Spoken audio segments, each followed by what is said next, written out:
Ang malamig na simoy ng hangin ay tila yumayakap sa manipis na balikat ni Joanna habang siya ay nakatayo sa labas ng kanilang dating tahanan.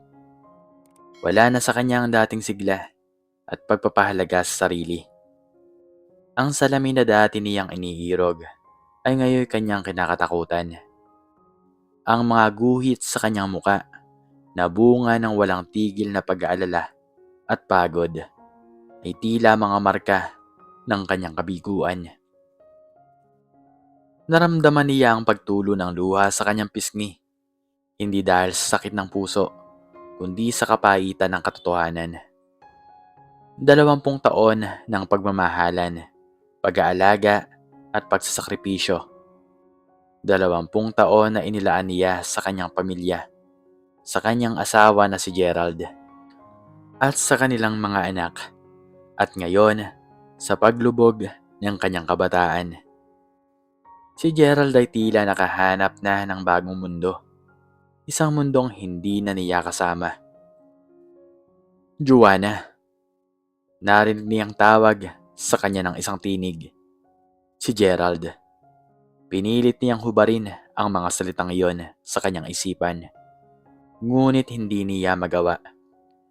Ang bawat salita na binibitiwan nito ay tila mga tinik na bumabaon sa kanyang dibdib. Pumangit ka na, Joanna. Bulong nito. Isang pangungusap na tila kasing bigat ng mundo. Medyo losyang ka na rin tingnan. Di na tulad ng dati. Ang kanyang pandinig ay tila na puno ng ugong. Pumangit? Losyang? Ang mga salitang iyon ay hindi lamang tumatama sa kanyang pisikal na anyo, kundi pati na rin sa kanyang pagkababae, sa kanyang pagkatao. Ang kanyang mga taon ng pag-aalaga sa kanilang tahanan, ang kanyang mga gabi at pagpupuyat para sa kanilang mga anak, at kanyang paglimot sa sarili para lamang masiguradong maayos ang lahat. Lahat iyon ay nawala ng halaga sa isang iglap. Hindi siya sumagot, wala siyang sinabi. Ang mga luha ay tuloy-tuloy na dumadaloy. Tila mga ilog na humuhugasan ang kanyang pagkatao. Sa bawat patak ng luha, may kasabay na mga alaala. Mga alaala ng kanilang pag-iibigan, ng kanilang mga pangarap, ng kanilang mga pangako sa harapan ng altar. Lahat ng iyon ay tila nagiging abo na lamang sa kanyang harapan. Kaya humihingi ako ng patawad, Joanna. Patuloy ni Gerald. Ang tingin nito ay tila nagbabago. May halong kaba at pag-aalinlangan. Pero kailangan ko na rin ng bago, ng kakaiba. Yung mas masaya sana. Mas masaya? Ang salitang iyon ay tila nagtulak sa kanya pababa sa kawalan. Ang bawat taon niya ng pag-aalaga, bawat sakripisyo, bawat pagmamahal, lahat iyon ay hindi pala sapat para sa kaligayahan na hinahanap nito. Napasigaw siya sa sarili. Di niya alam kung saan nanggagaling ang lakas. Gerald, 20 taon. 20 taon akong nandyan para sa'yo, para sa pamilya natin. At yan lang ang masasabi mo? Pumangit ako, losyang ako, at kailangan mo ng bago para sa kaligayahan mo. Ang kanyang tinig ay nanginginig, puno ng sakit at pagtataksil. Joanna, hindi ganon. Pagsisimula ni Gerald. Huwag mo akong kausapin ng ganyan. Putol niya. Hindi ko inaasahan na sa pagtanda ko, sa lahat ng pinagdaanan ko, ganyan mo ako titingnan. Na tila isang basura na pwede mo na lang isang tabi kapag hindi na bago at masaya para sa'yo. Bumukas ang pinto ng kanilang dating tahanan at lumabas ang isang babae. Ito ang bago at masaya ni Gerald. Maputi, makinis ang balat, at tila wala pang pinagdadaanan na pagod. Ang mga ngiti nito ay tila hindi totoo at pilit. Natawa si Joanna, isang tawa na puno ng pait. Ah, eto pala. ang kapalit ng lahat ng sakripisyo ko. Isang babaeng hindi pa man nakakaranas ng hirap, pero handa nang umupo sa trono na pinaghirapan ko. Hindi nakasagot si Gerald. Tila nabigla rin ito sa bigla ang lakas ng loob ni Joanna. Sige, Gerald, sabi niya, pinipilit na makontrol ang kanyang sarili. Kunin mo na siya. Kunin mo na ang lahat ng gusto mo. Pero tandaan mo, ang bawat taon na nawala sa akin, ang bawat luha na pumatak, lahat ng yon ay may katumbas. At hindi ko alam kung makukuha mo ang katumbas na yon sa lahat ng yaman mo. Tumalikod siya. Inayaan ang sarili na umiyak ng tuluyan. Ang pintuan ng kanilang dating tahanan ay dahan-dahang sumara. Kasabay ang pagkawala ng isang bahagi ng kanyang buhay. Ang malamig na hangin ay tila lalo pang lumalamig at ang kanyang puso ay parang nababalutan ng yelo. Lumipas ang mga buwan. Nagsimula si Joanna na buuin muli ang sarili. Sa una, napakahirap. Bawat umaga ay isang pagsubok. Ang bawat alaala ay tila isang bangungot. Ngunit dahil sa kanyang mga anak na nandoon para sa kanya at sa hindi inaasahang suporta ng kanyang mga kaibigan, unti-unting nagkakaroon ng liwanag ang kanyang madilim na mundo. Nagdesisyon siyang maghanap ng trabaho. Hindi pa ito nangyayari mula nang mag-asawa sila ni Gerald. Nakaramdam siya ng kaba, ngunit mas nangingibabaw ang kanyang determinasyon. Naging administrative assistant siya sa isang maliit na kumpanya. Simple lamang ang trabaho, ngunit para kay Joanna, ito ay isang malaking hakbang. Sa bawat araw na lumilipas, unti-unti niyang nararamdaman ang pagbabalik ng kanyang lakas. Naglaan siya ng oras para sa kanyang sarili. Nag-exercise, nagbasa, nag-aral ng bagong kasanayan. Nagsimula siyang makipagkilala sa mga bagong tao. At sa bawat pakikipag-usap, naramdaman niya ang pag-angat ng kanyang kumpiyansa. Isang araw habang nasa isang networking event para sa kanyang kumpanya, nakilala niya si Mr. Robert Reyes. Si Robert ay isang kilalang bilyonaryo. May-ari ng isa sa pinakamalalaki at pinakamatagumpay na technology company sa bansa. Hindi niya inaasahan na makikilala niya ito, lalo na sa ganoong sitwasyon. Magandang gabi, bati ni Robert na mayroong napakagandang ngiti at mga mata na mayroong kakaibang kislap. Mukhang bago ka pa lang dito. Hindi kita nakikita dati sa ganitong mga okasyon. Oo, sagot ni Joanna, medyo nahihiya. Ka-promote lang sa kumpanya ko, kaya itong unang beses na sumama ako sa ganito. Nagkatinginan sila. May kakaibang spark na tila na mula ang kanilang pagkikita.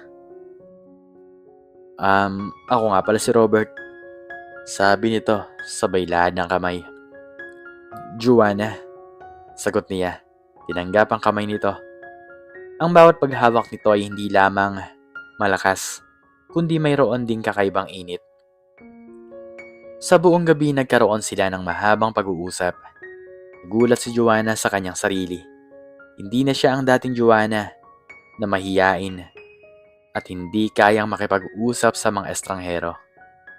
Sa harap ni Robert parang natural lang sa kanyang lahat.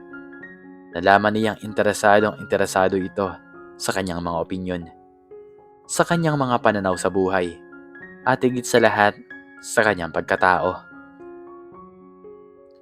Alam mo, Joanna, sabi ni Robert habang sila'y naglalakad palabas ng convention hall. Nakakatuwa kang kausap, ang tapang mo. At ang ganda ng iyong mga mata kapag nagsasalita ka tungkol sa mga bagay na mahalaga sa'yo. Namula si Joanna. Salamat, Robert.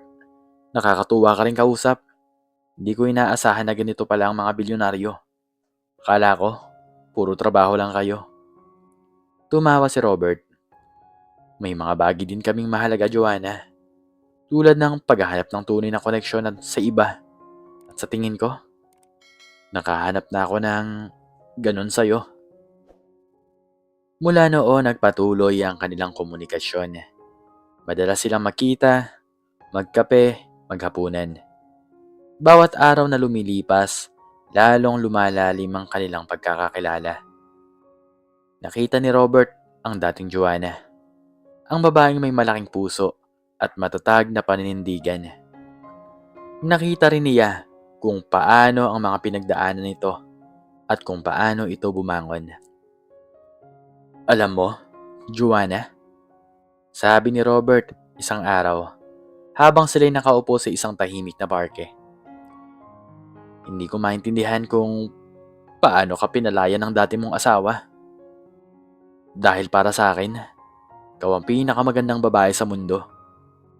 Hindi lang sa panlabas na anyo, kundi pati na rin sa iyong panloob na lakas at kabutihan. Natawa si Joanna, ngunit may kaunting pait sa kanyang tawa. Siguro Robert, hindi lang niya nakita ang tunay na halaga ko. Siguro, tumingin lang siya sa kung ano ang nakikita ng iba. Kung ganon, maling-mali siya. Mariing sabi ni Robert. Dahil ako, kitang-kita ko. At kitang-kita ko ang namahalaga ka. Ang mga salitang yon ay nagpalambot sa puso ni Joanna. Di niya akalain na pagkatapos ng lahat ng kanyang pinagdaanan, mayroon pa palang taong makakakita ng kanyang tunay na halaga. Isang araw nakatanggap si Joanna ng isang imbitasyon. Isang pribadong imbitasyon mula kay Robert. Isang pagpapakilala sa kanyang pamilya. Naramdaman niya ang kaba, ngunit mayroon ding kasamang saya. Sa araw ng pagtitipon, nagbihis si Joanna ng kanyang pinakamagandang damit. Hindi niya inalintana ang pagpapaganda. Gusto niyang ipakita ang kanyang sarili kung sino siya ngayon. Hindi ang dating siya, kundi ang bagong Joanna na mas matatag at mas mapagmahal sa sarili. Pagpasok niya sa mansyon ni Robert, nagtinginan sila. Napakaganda ng lugar, napakayaman. Ngunit ang mas ikinagulat niya ay ang mga tao naroon. Personal na bisita ng pamilya, mga kaibigan at mga kilala. At sa gitna ng mga ito, nakita niya ang mukha ni Gerald, kasama ang kanyang bagong asawa. Naramdaman niya ang pagtibok ng kanyang puso na tila nagmamadali. Tumingin siya kay Robert na nakatingin sa kanya. Huwag kang mag-alala, Joanna. Nandito lang ako. Lumapit sila sa mesa kung saan nakaupo si Gerald at ang kanyang bagong asawa. Natigilan si Gerald nang makita si Joanna na kasama si Robert. Hindi na ito ang dating Joanna na nakita nito sa labas ng kanilang dating tahanan. Ngayon, si Joanna ay mas patatag, mas may kumpiyansa, at mas may kulay ang mga mata. Joanna, ikaw ba yan? Tanong ni Gerald na may halong pagtataka at pagkabigla. Gerald, hello. Bati ni Joanna. Malumanay ngunit may tinig ng kumpiyansa. Sino mo siya, Joanna? Tanong ng bagong asawa ni Gerald na may halong pagkausisa at bahid ng pagdududa. Ngumiti naman si Robert. Ako nga pala si Robert Reyes. At si Joanna, siyang napili ko, ang aking magiging asawa. Natigilan si Gerald. Ang kanyang bagong asawa ay tila hindi makapaniwala. Ang mga tao sa paligid ay nagsimula ng magbulungan. Asawa? Bulong ni Gerald. Oo, sagot ni Robert, sabay akap sa balikat ni Joanna. At hindi ko alam kung paano kanya pinakawalan. Dahil siya ang pinakamagandang bagay na nangyari sa akin. Naramdaman ni Joanna ang init ng yakap ni Robert. Sandaling yon, lahat ng sakit, lahat ng kapaitan na naramdaman niya noon ay tila naglaho. Nakita niya ang pagkatulala ni Gerald, ang pagkasyak nito, at sa kauna-unahang pagkakataon, naramdaman niya ang tunay na katuwaan, hindi ang paghiganti, kundi ang pagpapahalaga sa sarili at ang paghahanap ng tunay na pagmamahal. Pagkaraan ng ilang linggo, naganap ang kasal ni Joanna at Robert. Ito ay isang malaking pagtitipon, ngunit ang pinakamahalaga para kay Joanna ay ang presensya ng kanyang mga anak at ang pagdiriwang ng isang bagong simula. Wala na si Gerald sa kasal, walang balita, tila naglaho na lamang ito sa buhay ni Joanna. Ngunit hindi niya ito inisip. Sa tabi niya ay si Robert, ang lalaking nakakita ng kanyang tunay na halaga. Ang lalaking nagmahal sa kanya, hindi dahil sa kung ano siya noon, kundi dahil kung sino siya ngayon. Sa araw ng kanilang kasal, habang naglalakad sila patungo sa altar, nakita ni Joanna ang kanyang refleksyon sa isang malaking salamin. Hindi na ang dating Joanna, ang babaeng pumangit at losyang. Ngayon nakita niya ang isang babaeng mas maganda, mas matatag, at mas nagmamahal sa sarili. Ang babaeng natagpuan ang kanyang tunay na kaligayahan. Hindi sa pagtanggap sa iba, kundi sa sarili nitong pagmamahal at pagpapahalaga. At sa paglapit ni Robert sa kanya, alam ni Joanna na ito na ang simula ng isang bagong kabanata. Isang kabanata na puno ng pagmamahal, ng pag-asa, at ng tunay na kaligayahan. Ikaw, anong natutunan mo sa istoryang ito? At hanggang dito na lamang po nagtatapos ang aking istorya. Sana po ay nagustuhan niyo ito. Please like, share, and subscribe. And click the notification bell para palagi po kayong updated sa mga bago kong istorya. Muli ay maraming salamat po. At God bless us all.